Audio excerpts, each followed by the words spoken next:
We ain't wrestling. That's a big. He's swinging for the fences.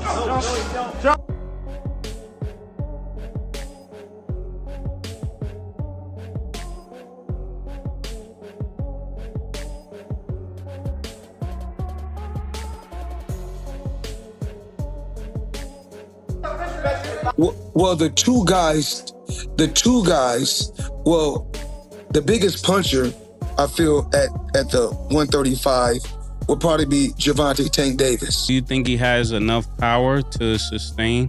Well, it's really all. Floyd Mayweather was stunned by what unfolded before his eyes. One moment, he watched Gervonta Davis glide through sparring as if it were just another light session. And the next, boom. A heavyweight opponent, nearly twice Davis's size, hit the floor like a falling giant. The entire gym went silent, jaws dropping in disbelief. I was about to spar. Before I was about to spar Tank, he was sparring this big boy. A heavyweight boy. And Tank hit that nigga. He hit him so hard that he was on the top of the rope just like this. I'm like, I thought he died. Like, I ain't gonna lie to you. I thought he died.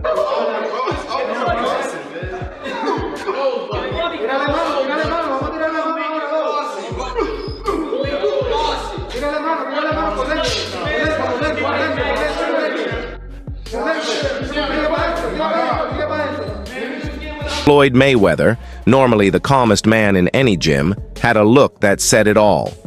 Wait, did that really just happen? You could see the surprise mixed with pride in his eyes. It was the kind of expression a scientist wears when an experiment suddenly explodes, yet ends up working flawlessly. The two heavyweights he knocked out, dropped. I don't drop no names. No names. I'm about the situation. So he spars one. Hit him with a body shot. Went down. And I'm talking 200 plus pounds.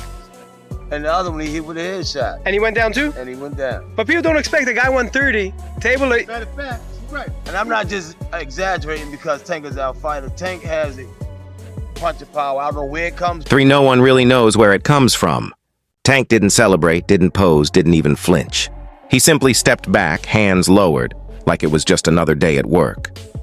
That's what happens when perfect timing meets pure power. For Floyd, a man who's witnessed every punch, every angle, and every fighter imaginable, that was the moment it hit him.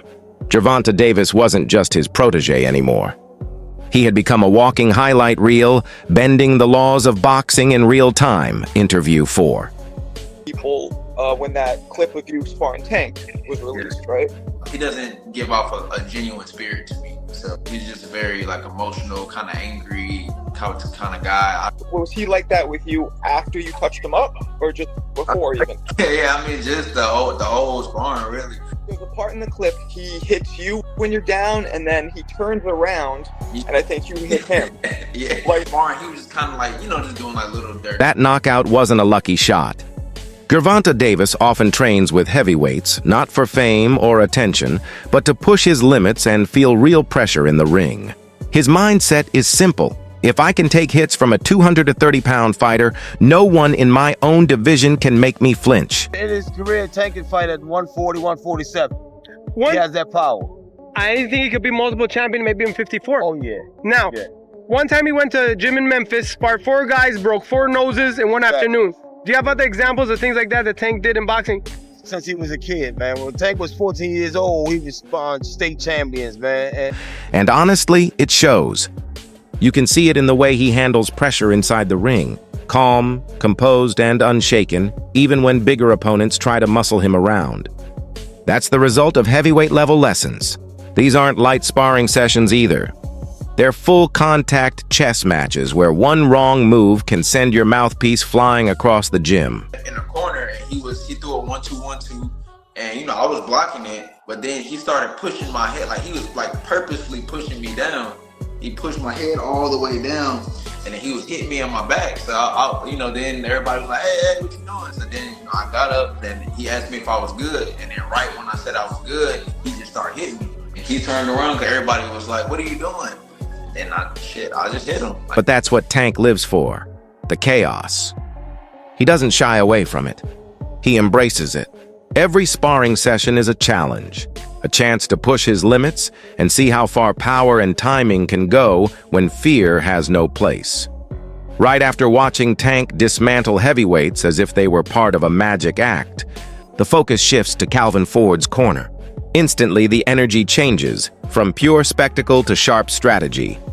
You can hear the difference in Ford's voice, calm, deliberate, and full of purpose. Like I said, protect yourself at all times. Calvin Ford isn't chasing viral moments or flashy knockouts for the cameras. He's focused on something deeper. He says straight up, he's preparing Tank to punish Jake Paul, to turn the fight into a lesson, not a highlight reel. And that carries weight. When the man who's guided Tank since childhood says he's not training for a single knockout shot, but for sustained pressure and domination, you pay attention. Here's the reality. Jake Paul might bring the spotlight and the chaos, but Calvin's bringing old-school consequences, pace control, relentless body work, and exploiting every weakness. The kind of tactics that don't trend on Instagram, but end careers in the ring. That's my partner, Coach Kenny. I don't look for knockouts. I want to be able to punish him so bad where he look over and say, yo, you're a beast. So, you know, when you're training him, because you know he's got that lights off power, that one where if you don't belong in there with him, you won't belong in there with him. Is that something that you don't work on? It's like, that's there already.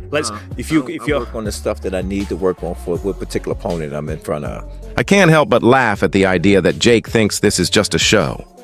This camp feels different. Like they've turned the ring into a classroom, and Tank's about to ace the final exam. We'll soon see if the entertainer can survive the lesson, but right now I'm siding with Calvin. Don't expect fireworks made for clicks. Expect a masterclass. A calculated breakdown that'll leave everyone wondering why anyone believed a showman could outlast a fighter forged through real battles and relentless training. Realize that Jake actually takes it serious. So this is good to hear. Just already right off the rip, they were already doing something. Surprised. So tell me, when did you hear about this? They've been going back and forth for years, Tank and Jake. They've been going at it for years, and it would have happened sooner. You know what I'm saying? But we had hiccups in life. We just heard Calvin Ford make it clear. He's not training Tank Davis for one flashy knockout, but to systematically punish Jake Paul. And now we shift to Gabe Rosado, who's keeping it real about this matchup. Gabe's basically waving a caution flag, saying, Tank, don't underestimate this guy. One mistake and he could end your night. You can hear the seriousness in his tone. He respects Tank's skill, the speed, the precision, the experience, but he's also honest about Jake's size, reach, and raw power. Those are variables Tank doesn't face every day. He making 40 mil is what I hear. Get your money. Cause listen, this sport is brutal, dog. We got hustle and bustle. And to put yourself in a position where you can make that kind of money, you can't be mad at Tank. Make your money, because at the end of the day, when it's all said and done, who gonna feed your kids? Who gonna take care of your family? Who gonna take care of you? So I ain't mad at Tank. He's reportedly making around $40 million for this fight. And honestly, good for him. This sport is unforgiving, man. Fighters grind, bleed, and sacrifice everything to get here. So when someone like Tank puts himself in a position to earn that kind of money, there's no reason to hate. At the end of the day, when the gloves come off and the lights fade, nobody else is going to feed your kids or take care of your family. So yeah, I respect it. Get your money, Tank. You've earned every bit of it.